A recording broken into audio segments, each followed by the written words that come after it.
speed up, no counter.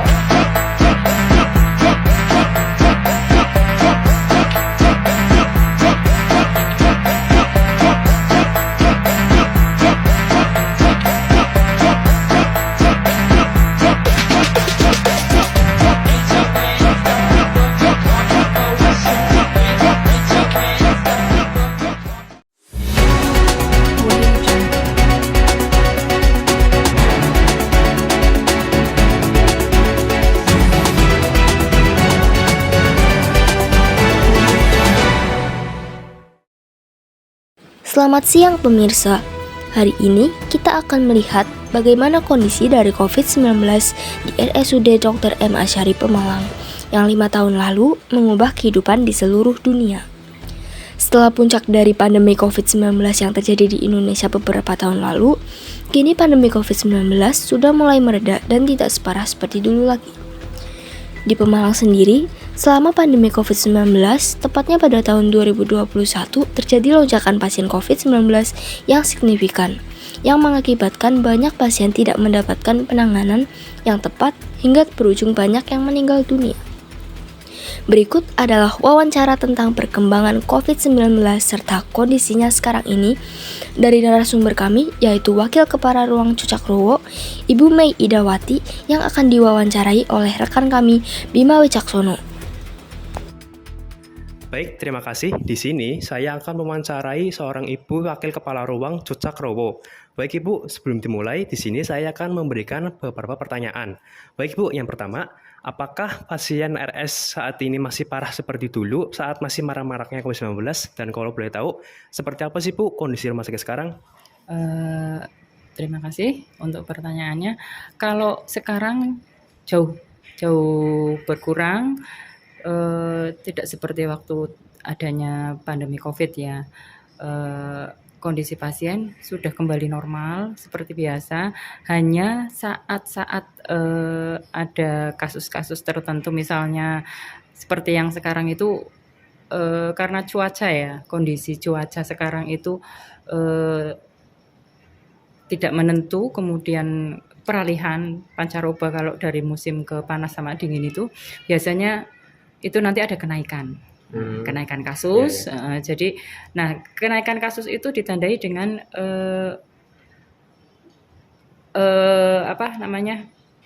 pengantrian bed di ruang UGD ya. Di ruang UGD itu biasanya sampai ngantri, sampai nunggu untuk masuk ke ruangan. Nah, kalau sekarang yang terjadi sekarang ini masih normal. Di ruangan juga tidak penuh, bed penggunaan bed juga tidak penuh. Masih beberapa ada kamar kosong gitu ya. Ditandai dengan seperti itu. Kalau memang pasien itu membludak itu ya kayak lagi COVID karena memang harus isolasi sendiri-sendiri, itu bed bisa sampai tidak ada tempat lagi gitu. Kalau sekarang ini lagi normal aja, biasa. Begitu. Yaudah, baik Bu. Kalau boleh yang kedua, saya ingin bertanya lagi, siapa sajakah yang rentan untuk terkena COVID-19 Bu pada saat itu? COVID-19 rentan itu pada orang tua. Kemudian karena memang secara itu fisik ya, secara fisik itu proses degeneratif pada orang tua kan berjalan terus ya. Itu makanya rentan sekali pada orang tua. Kemudian anak-anak imunitasnya juga masih kurang. Kemudian yang terakhir itu pada orang-orang yang sudah mempunyai penyakit bawaan sebelumnya. Misalnya maksudnya penyakit dasar ada terutama yang imunnya turun. Contohnya orang dengan HIV dengan virus HIV positif itu rentan. Kemudian orang dengan diabetes mellitus atau kencing manis, kemudian orang-orang dengan penyakit pada paru terutama ya, yang bawaan paru, entah itu tuberkulosis atau TBC, kita kenal dengan TBC, atau penyakit-penyakit paru yang lain, ada CA ya, kanker pada paru, itu biasanya terutama itu karena COVID-19 itu virusnya nyerangnya lebih banyak ke paru ya, jadi paru-paru. Jadi orang yang dengan penyakit yang sudah ada penyakit paru-paru, maka itu paling rentan sekali untuk terkena COVID. Kemudian yang itu kencing manis itu kencing manis kan menurunkan imun. Begitu. Oh ya udah. Berarti kalau boleh tahu lagi Bu, kenapa sih Bu pada saat itu banyak orang-orang yang tertular virus 19 dan bagaimana bisa orang itu bisa tertular di area sekitar sehingga bisa masuk ke rumah sakit Azhari ini? Seperti diketahui karena COVID-19 itu kan virus ya, virus. Jadi virus itu ada yang menularnya dengan lewat udara, ya lewat udara. Nah itu kemudian jaraknya, misalnya kita berdekatan dengan orang meskipun tidak bersentuhan, tapi kalau lewat udara berbicara dengan jarak kurang dari 1 meter itu bisa. Nah itu makanya waktu itu yang paling APD, alat perlindungan diri yang paling itu sangat membantu adalah masker ya. Nah, kalau sekarang kan masker sudah bebas. Dulu sampai pemerintah pun mengeluarkan kebijakan untuk penggunaan masker dimanapun. Kemudian jarak. Jadi waktu itu pun kita kan duduk nggak boleh ya, harus ada jaraknya minimal karena itu memang itu namanya istilahnya proses penularan itu ada yang dengan menggunakan lewat udara, itu makanya kita harus dikasih jarak seperti itu. Jadi nama mudah tertular. Baik, yang selanjutnya yaitu kapan kejadian puncak maraknya COVID-19? COVID-19 marak atau puncaknya itu sekitar bulan Juni, Juli, Agustus tahun 2021. Di situ rumah sakit itu sampai kewalahan sekali untuk petugas kamar mayatnya sampai terjadi penumpukan mayat di ruang kamar mayat. Saya ingat betul itu waktu itu kejadiannya dalam 1 jam. Dalam 1 jam itu tingkat kematian bisa mencapai paling tinggi itu sekitar 20 orang. 1 jam ya. Karena itu kejadiannya pas itu pasien penuh, kemudian oksigen yang sangat dibutuhkan oleh pasien COVID itu kan biasanya saturasinya turun ya. Saturasi turun dan itu bisa dibantu dinaikkan dengan penggunaan oksigen. Oksigen itu sampai tidak bisa sampai ke rumah sakit, terhalang waktu itu dengan kendala kemacetan di jalan, sampai butuh pengawalan dari pihak kepolisian untuk mengawal oksigen sampai ke rumah sakit ini. Dan itu pun dari jarak Tegal Pemalang saja untuk sampai di sini, untuk sampai masuk ke rumah sakit itu kita butuh waktu banyak dan keterlambatan pengiriman oksigen tersebut mengakibatkan banyaknya pasien yang tidak tertolong.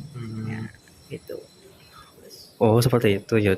Berarti di sini akan memberi beberapa pertanyaan lagi. Di mana sih Bu tempat untuk mengisolasi pasien COVID-19 pada saat itu, saat pasien COVID masih marak-maraknya?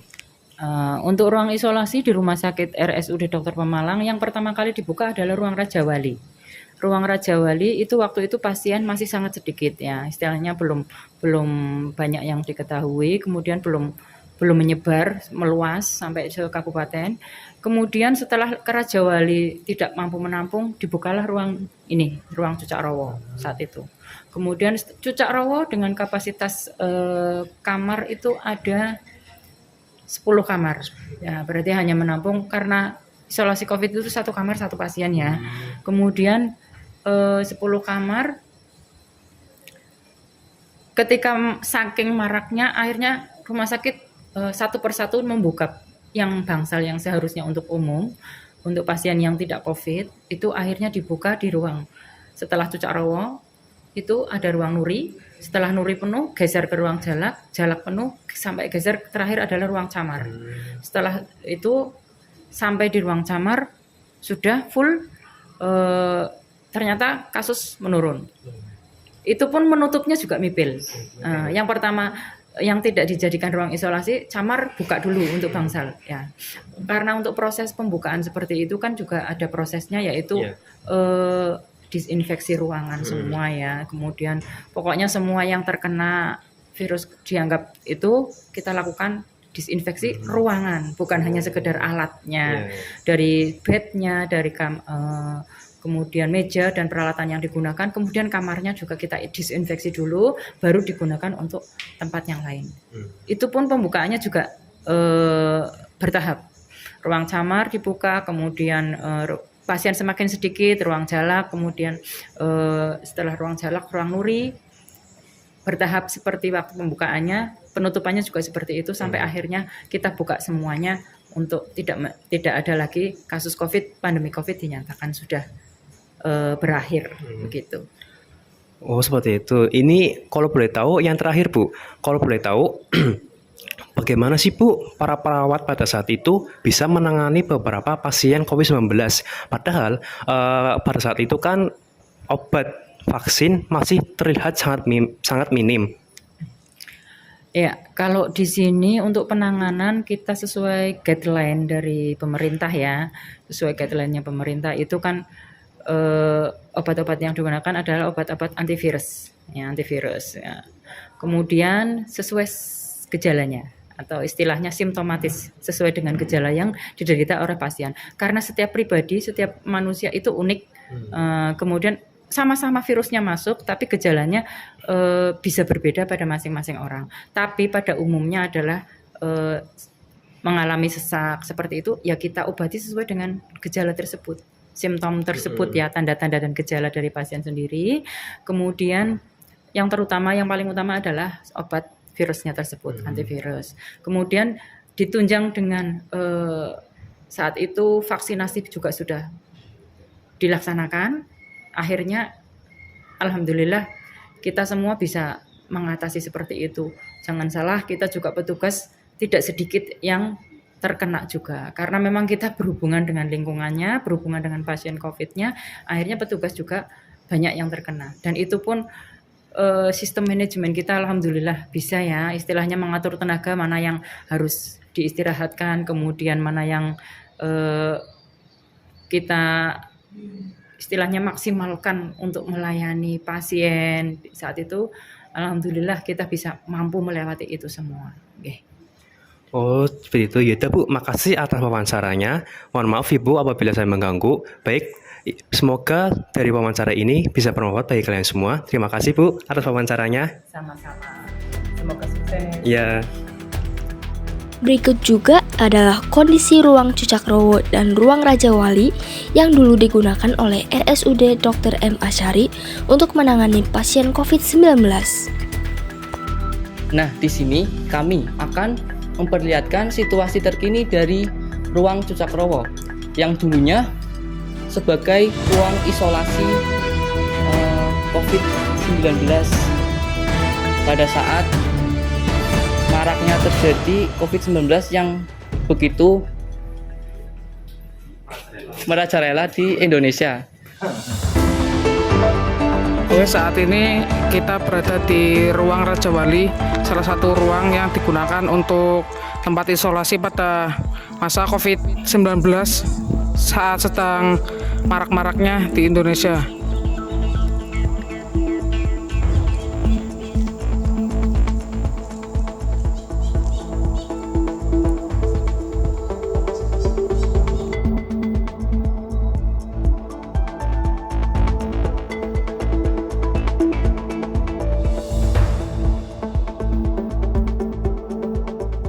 Sekian berita yang dapat kami sampaikan.